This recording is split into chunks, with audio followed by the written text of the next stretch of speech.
Fire সার্ভিসের ২০টি ইউনিটের চেষ্টায় প্রায় ৬ ঘণ্টা পর নিয়ন্ত্রণে এলেও এখনও আতঙ্ক কমেনি রাজধানীর করাইল বস্তিবাসীর। হতাহতের কোনো খবর পাওয়া না গেলেও আগুনে পুড়ে গেছে বস্তির বহু ঘরবাড়ি। বাস্তুহারা হয়ে বস্তিবাসীরা আশ্রয় নিয়েছে খোলা আকাশের নিচে। কিছুই বুঝে ওঠার আগে পুড়ে শেষ হয় তাদের ঘরবাড়ি ও আসবাবপত্র। এদিকে ক্ষতিগ্রস্তদের পুনর্বাসনের সহযোগিতা দেওয়ার কথা জানান প্রধান উপদেষ্টা। আর এই ঘটনায় উদ্বেগ প্রকাশ করেছেন বিএনপির ভারপ্রাপ্ত চেয়ারম্যান তারেক রহমান। আবির আহমেদের রিপোর্ট। ষাটঊর্ধ্ব আমেনা বেগম আগুনে পুড়ে সবকিছু হারিয়ে এখন নিঃস্ব তিনি।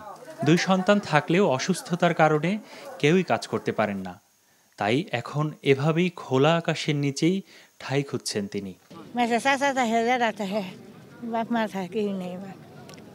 ছেলে সন্তানরা কোথায়? ছেলে সন্তান এটা দেশ আর এটা ঠ্যাং কাটতে গেছে না, ওটা অসল। আর বেশিরভাগ মানুষ 2-1টি জিনিস আনতে পারলেও ভবিষ্যতের শঙ্কা নিয়ে উদ্বিগ্ন এই বস্তির বাসিন্দারা আপাতত ঠাঁই নিয়েছেন পাশের খোলা মাঠে।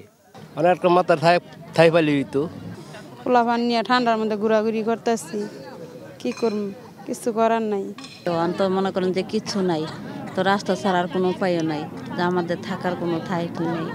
এই সিলিন্ডার থেকেই আগুনের সূত্রপাত, এরপর দ্রুত ছড়িয়ে পড়ে চারদিকে, এমনটি বলছিলেন প্রত্যক্ষদর্শীরা। এখানে যে সিলিন্ডার থেকে আগুনটা হচ্ছে সম্ভবত কোনো বাচ্চা, মানে কম বয়সী বাচ্চা সিলিন্ডার ধরেছে, এই মানে ধপ করে আগুনটা ধরে যায়।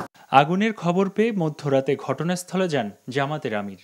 ক্ষতিগ্রস্তদের সহযোগিতার জন্য সবার প্রতি আহ্বান জানান তিনি। কোন পরিবারকে কতটুকু সাপোর্ট দেওয়া যায়, আমরা একটা সংগঠন হিসেবে আমরা সর্বোচ্চটাই চেষ্টা করব ইনশাআল্লাহ। এদিকে ক্ষতিগ্রস্তদের দ্রুত পুনর্বাসনের আশ্বাস দেন ঢাকা উত্তর সিটি কর্পোরেশনের প্রশাসক মোহাম্মদ এজাজ।